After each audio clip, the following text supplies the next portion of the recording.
विचारधारा से प्रभावित होती हुई दिखाई दे रही है। हाँ। और जितना बड़ा राज्य है उतने ही बड़े उसको भागों में बांट के देखें तो वहां पे विचारधाराएं बदलती रहती हैं।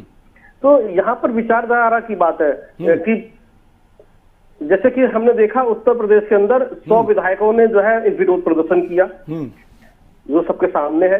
हमने बहुत सारे मुद्दे थे जो हमारे सामने रहेंगे और हम बाद में भी एनालिसिस करेंगे क्यों हुआ।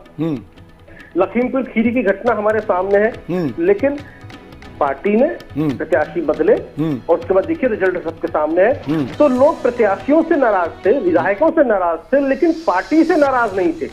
आप सबको समझिए, लोगों की पार्टी की जो विचारधारा उसमें आस्थापित उनका आपने आदमी गलत चुन के भेज दिया, इसलिए हम इनको रिजेक्ट कर रहे हैं। हमने वो पिक्चर भी देखी जहां पर वर्तमान विधायकों को खदेड़ दिया गया कि जाइए हम आपको वोट नहीं देंगे। बिल्कुल बिल्कुल। तो ऐसी स्थिति में ये एक शोध का विषय है कि यदि पार्टी अपनी विचारधारा को लोगों तक पहुंचाने में कामयाब है, अपनी जड़ें बनाने में कामयाब है, तो प्रत्याशी रिजेक्ट हो सकता है लेकिन पार्टी रिजेक्ट नहीं होगी। यही काम भारतीय जनता पार्टी ने उत्तर प्रदेश में किया है। ठीक है, बिल्कुल। जी एक जानकारी भी दे दे दर्शकों को कि गोरखपुर सीट से 1 लाख वोटों से सीएम योगी आदित्यनाथ ने जीत दर्ज कर ली है और ये भी अप्रत्याशित नहीं है। जैसे हमने कहा अखिलेश यादव का जैसे जीतना तय था वैसे योगी आदित्यनाथ जी का भी जीतना तय था।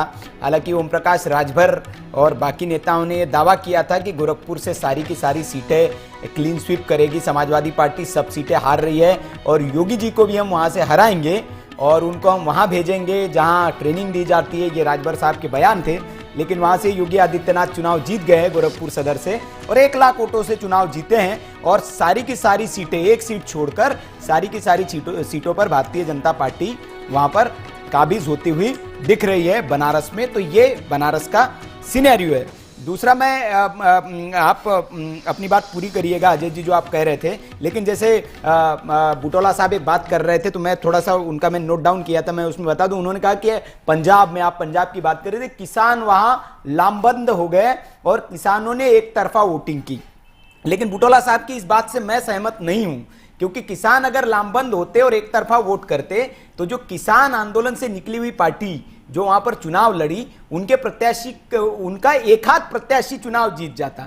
लेकिन किसी प्रत्याशी को पंजाब के किसान ने जिताया नहीं, ना उन्हें वोट दिया। अभी हम वो उसका विश्लेषण करेंगे, देखेंगे कि कितने प्रतिशत उनको वोट मिल पाए। तो मुझे लगता है कि किसान वाला मुद्दा चला ही नहीं, ना उत्तर